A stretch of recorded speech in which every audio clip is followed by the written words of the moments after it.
Thank you, Mr. Chairman, and thank you to all the members of the panel for being here and educating us on the infrastructure and the needs that are definitely needed in the Arctic. But this question is for Mr. Kennedy and Admiral Ray. You know, as you know, the National Ocean Policy includes important goals and policies to enhance maritime transportation and security in the Arctic. As part of the policy, the Coast Guard, NOAA, and other partners were asked to coordinate the oil spill prevention, the containment, and the response efforts, including the development of new tools to improve our modeling and responses to these incidents. Can you fill us in on how this collaboration is working, how it's going on, and what progress you've made towards these goals?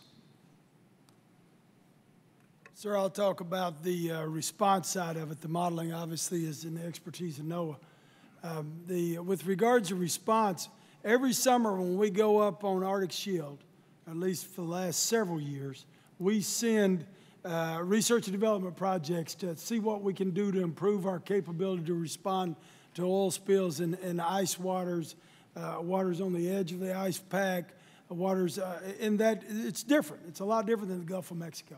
And I'll just be quite frank, we're not where we need to be yet when it comes to responding. We're still pushing it. We work with NOAA and across the interagency to get the ideals that we go up and test every summer. But I don't think we're where we need to be yet when it comes to responding to a significant oil spill in the Arctic. Thank you. Mr. Kennedy. I agree with Admiral Ray. We're working hard to try and do better. We have spills, drills.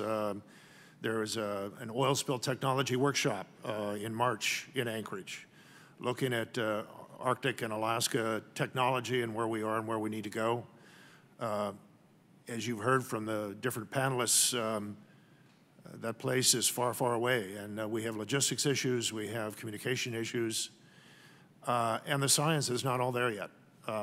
Very, very clearly, it isn't there. And with the dramatic changes, it's pretty hard for us to keep up with the research, to stay on top of those changes and how they relate to responding to a spill and any other sort of hazardous issue. So we're not there. We're working on it. There is a lot of focused interest and attention, but we're not there yet.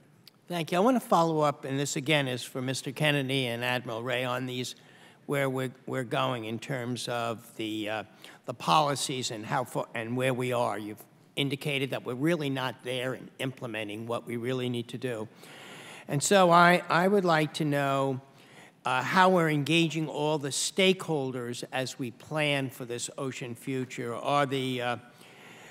And so I want to know how NOAA and the Coast Guard are implementing the marine planning in the Arctic. What are the key data sets and the needs that you've identified that we need to ensure safety and coordination between the ocean stakeholders? Can you elaborate at all on that, what you're looking at and what we need to look at ourselves? I know we're not there yet, but maybe you can tell us a little bit more about as we move towards increased development, how all the stakeholders are participating.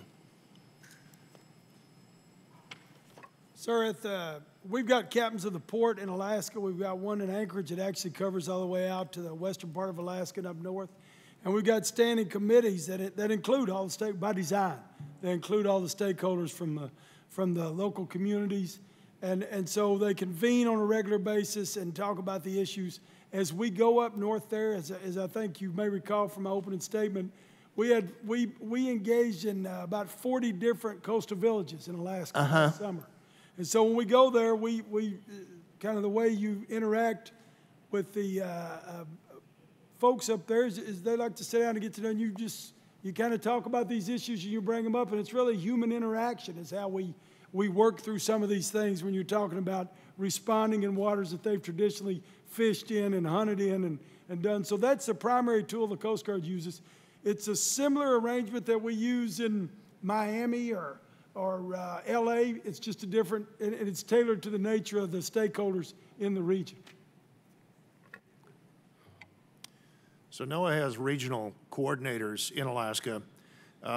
Their primary responsibility beyond providing the Coast Guard, whoever else, the data and information that we generate to support a response, their job is to try and reach out to all aspects of the communities that might be involved in response.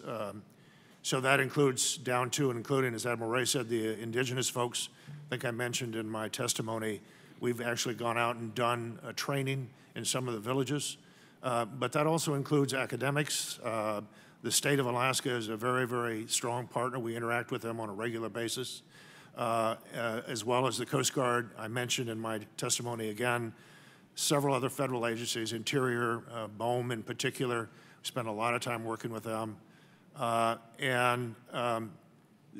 So that is, industry. I think I want to make sure and include industry because, you know, when something happens and you've got a response, industry is going to be kind of helping to manage that, and you've got to understand where they're coming from. You've got to be familiar with who they are, how they think, and what they bring to the table. So all of that in terms of integration. In terms of what information do we need that we don't have, you've heard from this panel observing of all different kinds. So that's everything from all of the oceanographic data, from currents to temperatures to you name it, to the whole biological communities. As this change is occurring, there's a dramatic change in where species are. And again, we're having trouble keeping up with all of that, but it's absolutely essential for us to understand that. There's permafrost issues, there's sea ice. I could go on, but there's 3 or 4 categories of data and information that we don't have enough of, that we're working collaboratively with other partners to try and gain. Thank you, and I yield back, Mr. Chair. Thank the gentleman. Mr. Graves, you're recognized.